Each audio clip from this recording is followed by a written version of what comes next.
Air Traffic Controllers Union 1981.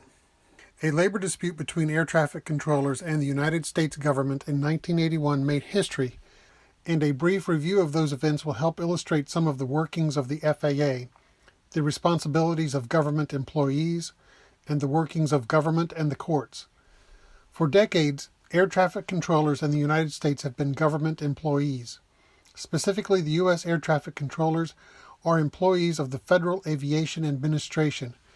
This is done partly for security reasons. The Professional Air Traffic Controllers Organization, which was often just called PATCO, was formed in 1968.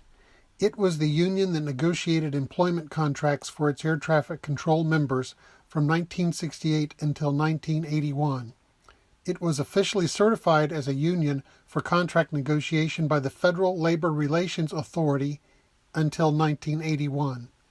Certification by the Labor Relations Authority gave it the power to represent its members in negotiations with the FAA.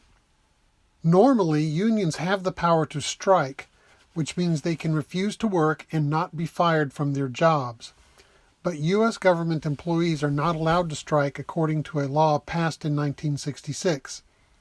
The law can be found in Title V, Section 7311 of the United States Code, and it provides, an individual may not accept or hold a position in the government of the United States or the government of the District of Columbia if he, 1, advocates the overthrow of our constitutional form of government, 2, is a member of an organization that he knows advocates the overthrow of our constitutional form of government, 3, and this is the important one, participates in a strike or asserts the right to strike against the government of the United States or the government of the District of Columbia, or 4, is a member of an organization of employees of the government of the United States or of individuals employed by the government of the District of Columbia that he knows asserts the right to strike against the government of the United States or the government of the District of Columbia. Therefore, a union of government employees can negotiate contracts, but unionized employees cannot strike while keeping their job.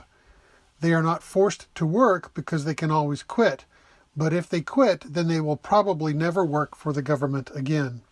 In the 1970s, PATCO wanted several changes to working conditions in the FAA.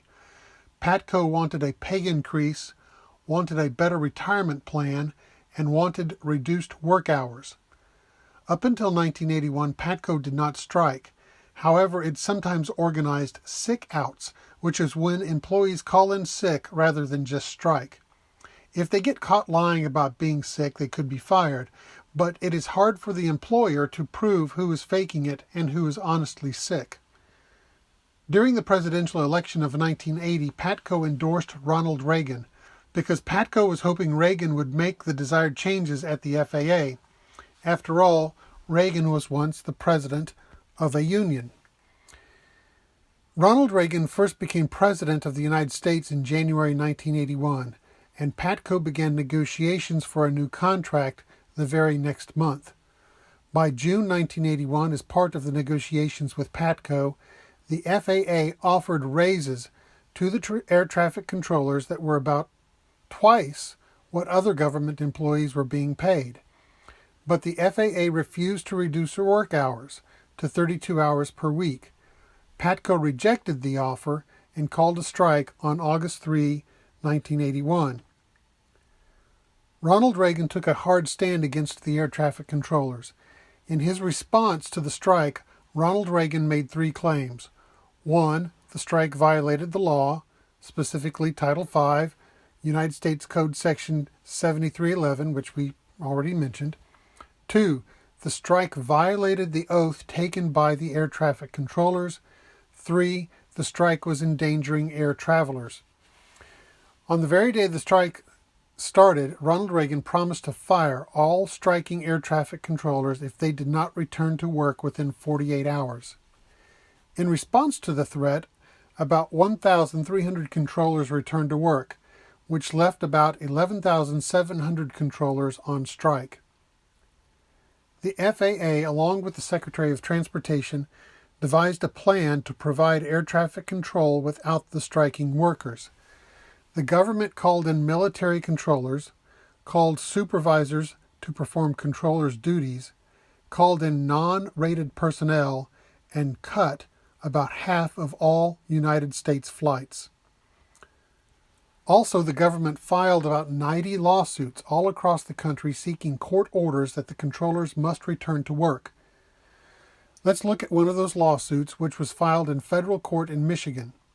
According to documents found on the internet, the Michigan lawsuit was filed on August 3, 1981, the same day the strike started. It was filed against PATCO, against the local PATCO organization, and against 6 named members. The same day the lawsuit was filed, the U.S. government got the judge to sign a restraining order which ordered the controllers to go back to work. The restraining order was equitable relief. Instead of ordering PATCO or members of PATCO to pay money, the federal judge ordered the employees to return to work. It is not clear if the employees had much of a chance to come to court and argue against the restraining order.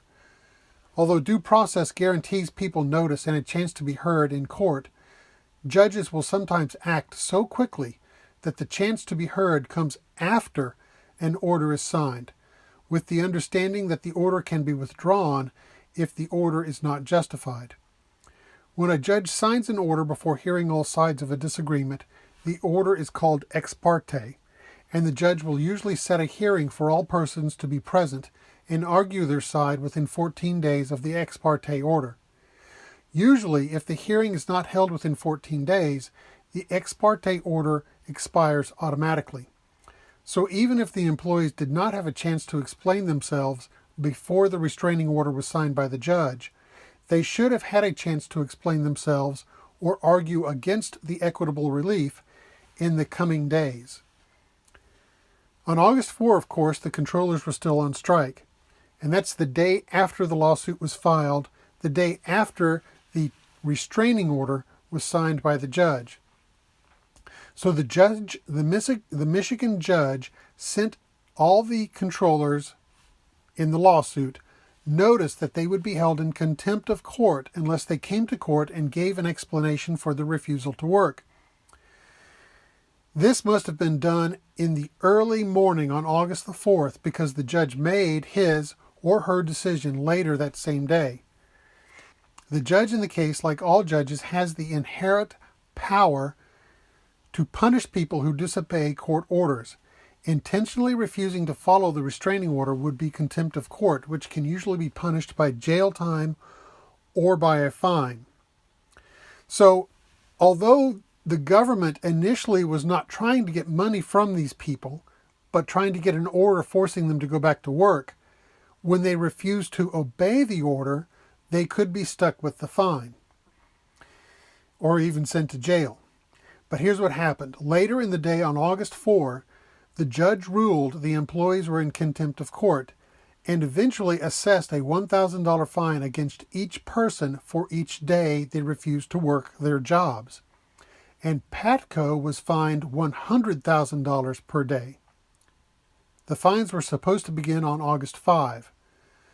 The fines were later cut, and we'll get to that in a minute.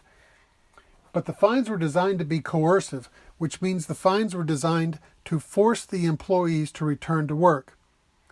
The plaintiff, United States, the government, was not interested in punishing the employees or interested in compensation. Like I said before, the United States wanted the employees to return to work. The fines were designed to encourage that. Now, at this point, it's still not clear that the employees or PATCO has had a chance to present their side of the case to the judge. The judge is doing all of this with the understanding that if the fines need to be withdrawn, set aside, if the case needs to be dismissed, if the orders need to be set aside or withdrawn, that can be done later, a few days later, after the judge has heard all sides of the case. But then on August the 5th, so August the 3rd, the lawsuit's filed. August the 4th, the judge decides to hold employees in contempt for not going back to work. And then on August the 5th, Ronald Reagan and the FAA fired over 11,000 air traffic controllers for striking. The controllers were also banned from federal jobs for life. But, however, there was some small consolation in the 1990s when President Bill Clinton removed the lifetime ban. So I guess 10, 15 years later, if they're still looking for a job with the government, Bill Clinton would allow them to get it. But firing the air traffic controllers did not stop the lawsuits. In the Michigan lawsuit, it's hard to tell from the court's orders and decisions, but it appears the Michigan judge finally listened to everybody's arguments on August the 10th, and also gave everybody a chance to submit written arguments as well. And the Michigan judge finally issued a decision on November the 3rd, 1981, after even more hearings were had. The judge ultimately decided not to impose any fines. This decision was based largely on the fact that the employee controllers had been fired. Obviously, they can't be fined for not going to work when they don't have the job anymore. As for air traffic, U.S. government hired thousands of new air traffic controllers to replace the fired controllers. The whole affair gave Ronald Reagan a reputation as being anti-union and thereby pro-business, although that reputation is a little too simple. And finally, nobody today questions that government employees cannot strike. That's all on this issue. If you have any questions, feel free to contact me.